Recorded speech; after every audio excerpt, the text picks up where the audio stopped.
رونا میرا ایک پل بھی نہیں ان کو گوارا، رونا میرا ایک پل بھی نہیں ان کو گوارا، ماں باپ نہیں ملتے ہیں جیون میں دوبارہ۔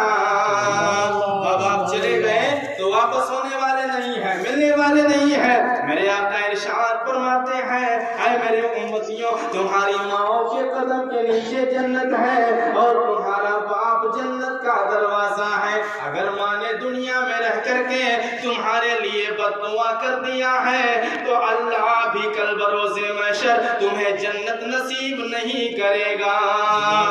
اگر ماں نے دنیا میں بد دعا دے دی ہے تو اللہ نہیں قبول کرے گا۔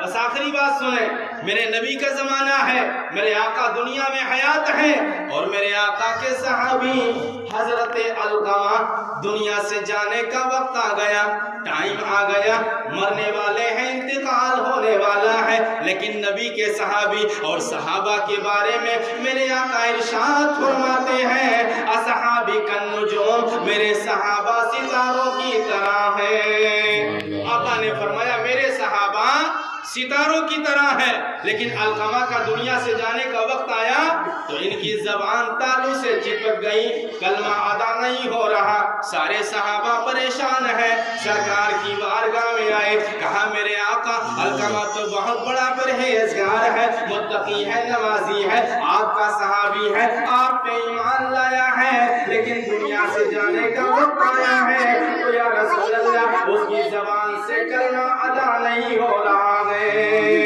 کلمہ ادا نہیں ہو رہا ہے، سرکار کوئی اپائے بتائیں کہ کلمہ ادا ہو جائے۔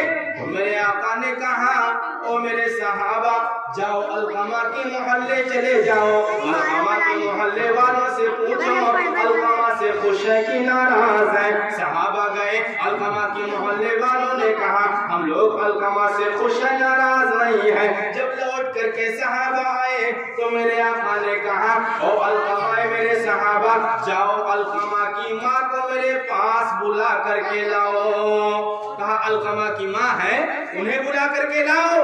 جب علقمہ کی ماں میرے آقا کی بارگاہ میں آئی تو میرے آقا نے کہا علقمہ کی ماں تم اپنے بیٹے سے راضی ہو کہ ناراض ہو؟ کہا سرکار میں راضی نہیں ہوں۔ کہا کیوں نہیں راضی ہو؟ کہا اس لیے کہ میرے بیٹے نے مجھے ایسی بات کہہ دی ہے کہ میرے دل پہ ٹھیس پہنچ چکی ہے، میرے دل کو تکلیف ہوئی ہے، اس لیے میں اپنے بیٹے سے خوش نہیں ہوں بلکہ ناراض ہوں۔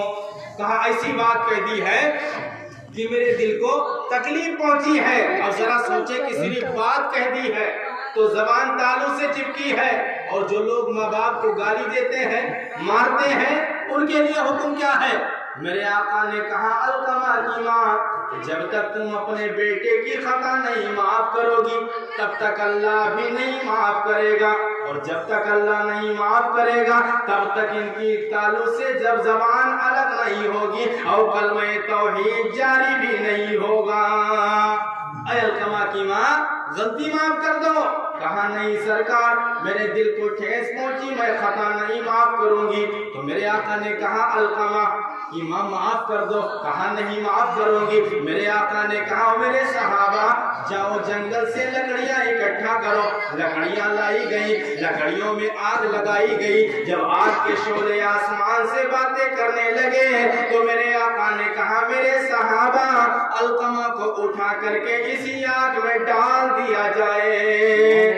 ذرا سوچیں، میرے آقا نے کہا او صحابہ جب علقمہ کی ماں قطع غلطی نہیں معاف کر رہی ہے تو ان کو اٹھا کر کے اسی آگ میں ڈال دیا جائے۔ اب آقا کی زبان سے اتنا نکلنا تھا، اب ماں کی تڑپ دیکھو، ماں کی ممتا دیکھو، ماں کا پیار دیکھو، ماں کی امنگ دیکھو، ماں کی چاہت دیکھو، ماں کی رغبت دیکھو، ماں کا دل موم کی طرح پگھل گیا۔ کہا سرکار میرا نور نظر میری نظروں کے سامنے آگ میں جلایا جائے گا، یہ میرے دل کو گوارا نہیں ہے، میں اپنے بیٹے کی خطا کو معاف کر رہی ہوں، میں اپنے بیٹے کی غلطی کو معاف کر رہی ہوں۔ جیسے ہی علقمہ کی ماں کی زبان سے اتنا جیسے ہی نکلا، علقمہ کی زبان تالوں سے الگ ہو گئی، کلمہ جاری ہونے لگا۔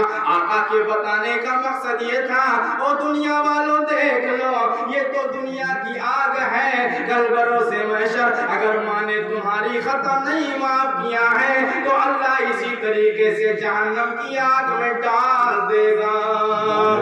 اگر ماں نے نہیں معاف کیا ہے تو اسی طریقے سے کل بروز محشر اللہ تمہیں ماں کی بددعا کے صدقے تمہیں دوزخ کی آگ میں جھونک دے گا۔ ذرا سوچیں، ہم قربان جائیں، دنیا میں جتنے دن جیے